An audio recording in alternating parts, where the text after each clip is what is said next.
மக்களே, நம்ம வந்து பார்த்திங்கன்னா, அந்த மாதிரி அம்ரித் பாரத் லான்ச் ஆக போகுது அப்படின்ற மாதிரி சொல்லியிருந்தோம். அதாவது ஜனவரி 22ஆந்தேதி 5 அம்ரித் பாரத் புதுசாக லான்ச் ஆக போகுதுன்றத சொல்லியிருந்தோம். ஸோ அதில் பார்த்திங்கன்னா, மெயினாக திருவனந்தபுரம் டு தாம்பரம், தாம்பரம் டு திருவனந்தபுரம் புதுசாக வரப்போகிற அம்ரித் பாரத் அதனுடைய ரூட் நிறைய பேர் ஆக்சுவலாக நம்ம வந்து சொல்லியிருந்தோம். ரூட் நெக்ஸ்ட் வீடியோவில் சொல்கிறேன் அப்படின்றது. அதுக்குள்ளே பார்த்திங்கன்னா, இன்ஸ்டாகிராமில் நிறைய பேர் டெக்ஸ்ட் பண்ணிட்டாங்க. ரூட் என்ன ரூட்ன்றது சொல்லுங்கள் அப்படின்ட்டு.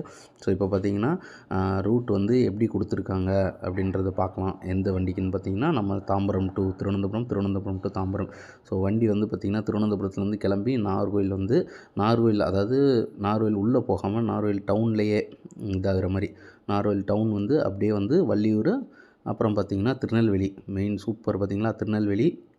அடுத்து பார்த்திங்கன்னா மதுரையிலேருந்து நம்ம ஆஸ் யூஷுவல் திண்டுக்கல், அப்புறம் வந்து திருச்சி, விழுப்புரம், விருதாச்சலம் அந்த ரூட்டில். ஸோ இப்படி வந்து செங்கல்பட்டு வந்து தாம்பரம் வந்துடுது. அதே மாதிரி ரிட்டன் போகிறதுமே பார்த்திங்கன்னா அதே தான் மக்களே.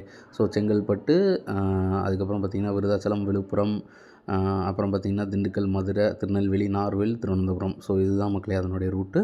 ஸோ டிக்கெட் எப்போ ஓப்பன் பண்ணுறாங்கன்றத சொல்கிறேன். அனைவருமே பயன்படுத்திக்கோங்க, யூஸ் பண்ணிக்கோங்க மக்களே.